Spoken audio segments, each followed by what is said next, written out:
Assalamualaikum warahmatullahi wabarakatuh.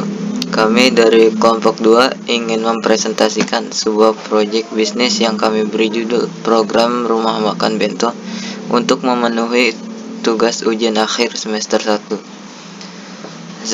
Sebelumnya kami akan memperkenalkan diri dari anggota kelompok 2, yaitu ada Diki Wijaya, saya sendiri, dan Aji Gali Hidayatullah dari jurusan Sistem Informasi. Latar belakang masalah dalam proyek bisnis ini adalah seiring berjalannya waktu, teknologi dalam kehidupan sehari-hari pasti terus berkembang, mulai dari yang dianggap sepele atau mudah hingga yang rumit.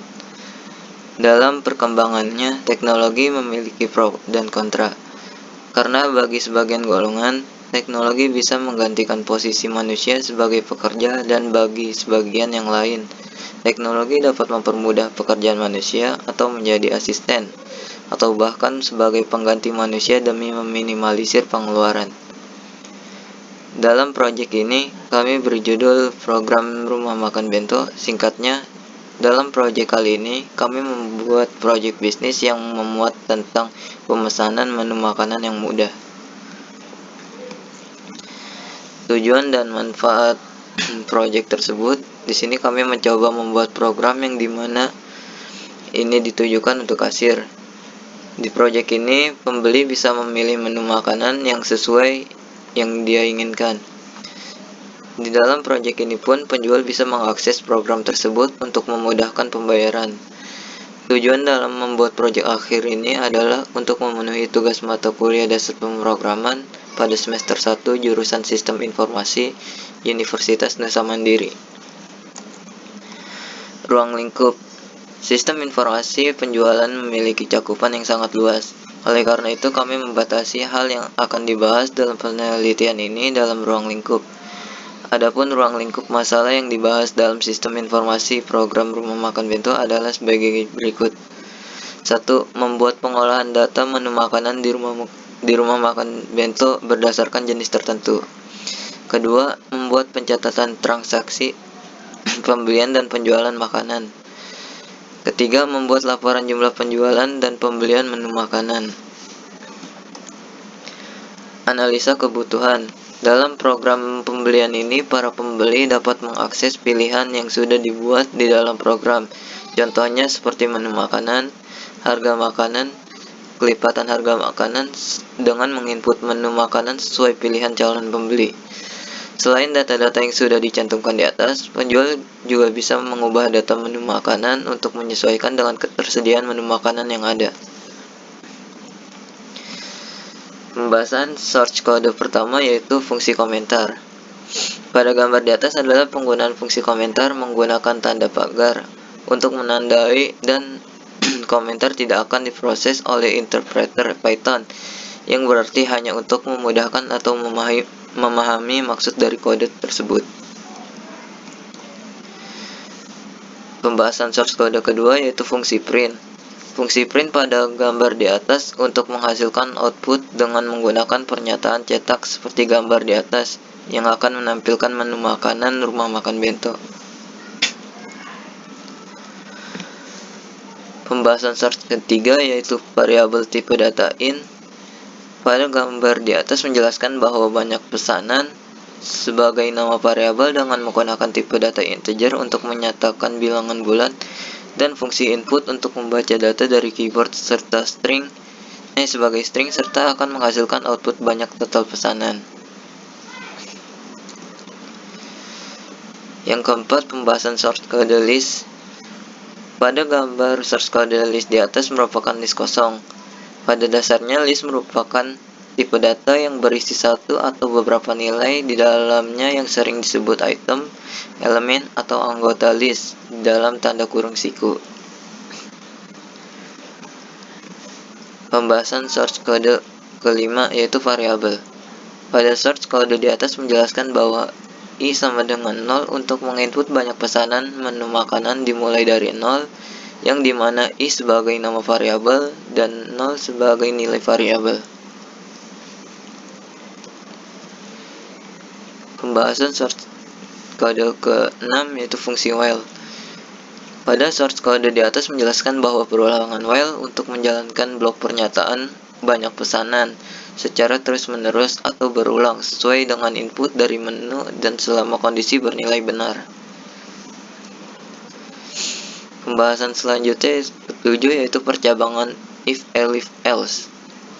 Source kode di atas menjelaskan bahwa jika kita menginput kode menu bakso atau BS, maka program akan dapat mengeksekusi. Tetapi jika kode menu yang diinput adalah MA atau mie ayam, maka kondisi elif akan berjalan karena dalam input kode menu sesuai atau benar. Jika kode menu yang diinput berbeda dari kode menu yang ada pada source kode di atas, maka kondisi yang akan berjalan adalah else. Dan di situ akan menampilkan pesan kode salah karena tidak sesuai dengan source kode yang ada pada program di atas. Pembahasan source kode selanjutnya ke-8 yaitu operator penugasan. Pada source kode di atas menjelaskan bahwa perulangan while untuk mengulang banyaknya jumlah pesanan yang sudah diinput, kemudian dihitung menggunakan penjumlahan untuk menghitung total dengan perintah jumlah underscore bayar tambah sama dengan jumlah A.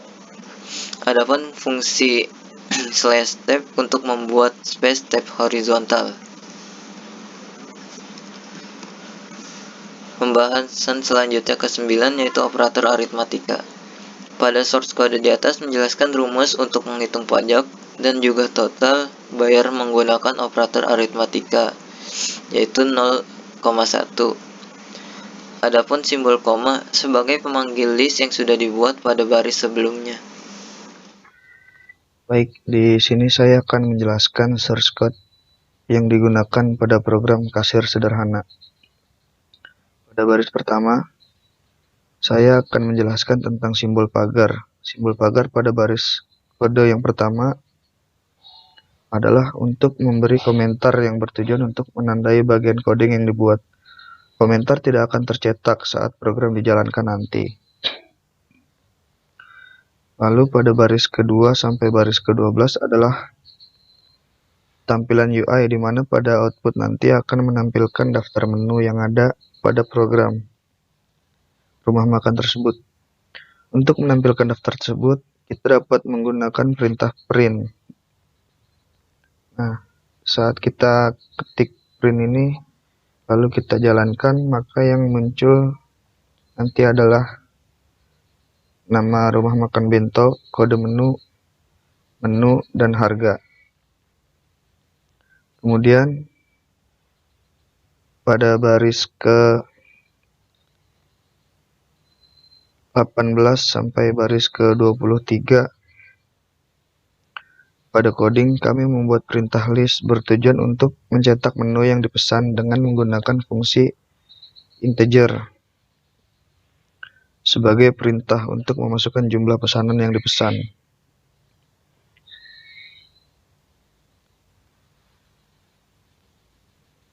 Lalu pada baris ke-26 sampai baris ke-60 kami menggunakan perulangan while di mana I sebagai nama variabel dan 0 sebagai nilai variabel.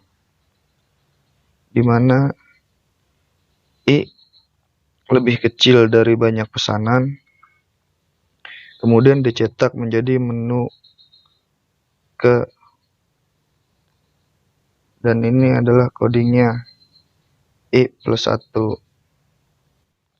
Lalu untuk mengisi menu yang kita pilih, kita bisa memanggil fungsi list yang kita buat di atas dengan menggunakan append untuk menentukan nilai array atau kode menu yang terdapat pada menu. Lalu jumlah porsi.append bertujuan untuk memasukkan jumlah makanan yang kita pesan dengan menggunakan angka. Karena di sini kita menggunakan integer, maka nanti pada hasil output yang harus kita masukkan adalah angka. Kemudian perintah if akan berjalan jika perintah if akan berjalan jika kode menu yang kita masukkan pada input yaitu bakso atau BS. Kemudian ada menu.append. Di sini sama seperti yang saya jelaskan. Fungsi append untuk menentukan nilai array. Kemudian jumlah.append untuk menghitung jumlah porsi yang kita pesan dengan menggunakan rumus jumlah porsi I atau berapa banyak porsi bakso yang kita pesan, kemudian dikali harga bakso yaitu 10.000. Lalu bagaimana jika bukan bakso yang kita pilih, tetapi mie ayam? Maka program yang akan berjalan adalah elif. Begitupun yang lainnya. Jadi, jika kode yang kita masukkan adalah mie ayam atau MA, maka yang akan muncul nanti di output adalah menu mie ayam dan harganya, yaitu 12.000. Bukan menu bakso. Kemudian bagaimana jika yang kita masukkan bukan dari semua kode menu yang tertera? Maka program else lah yang akan berjalan dan akan menampilkan kalimat kode salah dan program akan berhenti berjalan.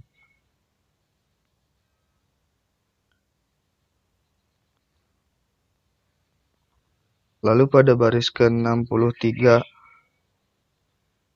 sama seperti baris kedua, yaitu untuk menampilkan UI.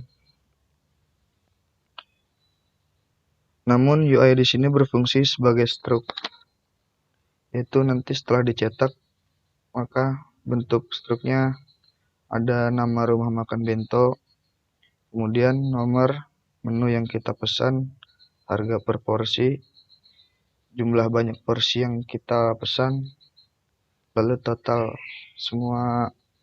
total harga yang kita pesan. Dan setelah semua selesai dipesan, pada baris ke-70 sampai baris ke-74 adalah rumus untuk menghitung semua menu yang kita pesan dengan kode jumlah bayar dengan operator tambah sama dengan yang bertujuan untuk menambahkan operan atau jumlah seluruh pesanan, dan kemudian hasilnya akan menjadi jumlah bayar. Kemudian cetak dengan perintah %i sebagai integer, lalu /t berfungsi untuk memberikan jarak, dan %s sebagai string. Dan lalu untuk menampilkan daftar menu yang kita pesan dengan kode A+1, menu A, harga A, jumlah porsi, dan jumlah. Kemudian yang terakhir, cara menghitung pajak, yaitu pajak sama dengan jumlah bayar dikali 0,1 atau 1/100. Kemudian total bayar sama dengan jumlah bayar ditambah pajak. Maka hasil yang akan keluar yaitu jumlah bayar yang tadi porsi yang sudah kita pesan dengan pajak 10%. Kemudian muncullah total bayar.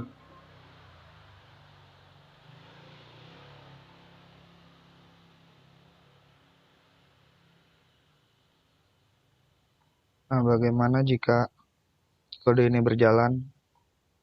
Saya akan memberikan contohnya. Nah, seperti yang saya bilang tadi, fungsi komentar tidak akan muncul pada hasil output. Dan pada baris kedua sampai dengan baris ke-12, yaitu ini UI, yang akan menampilkan kode menu dan nama menu, kemudian harga. Misalnya kita akan memesan total 2 pesanan, yaitu menu pertama yang kita pilih mie ayam atau MA. Jumlah porsi yang kita pesan yaitu 2. Kemudian menu yang kedua yaitu sotomi atau SM. Jumlah porsi yang kita pesan yaitu 3. Nah, di sini adalah tampilan struknya. Jumlah mie ayam yang tadi kita pesan yaitu 2 porsi. Maka total harga mie ayam yaitu 24.000. Kemudian sotomi 18.000. Karena kita pesannya 3 porsi, maka semuanya adalah 54.000. Kemudian setelah semua ditotal, jumlah bayarnya yaitu 78.000 dengan pajak 10% yaitu 7.800.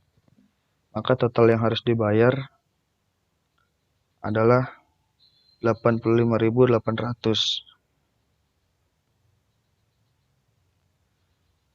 Kemudian bagaimana jika kode yang kita masukkan bukan yang terdapat pada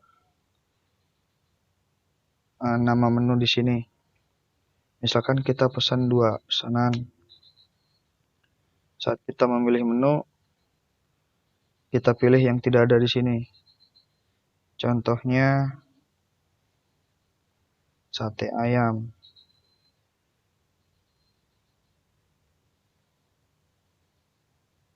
Jumlah porsi 1. Kemudian bakmi. Jumlah porsi 1. Nah, maka yang akan berjalan tadi kodenya adalah else dan menampilkan kode salah dan harga pun tidak tercantum.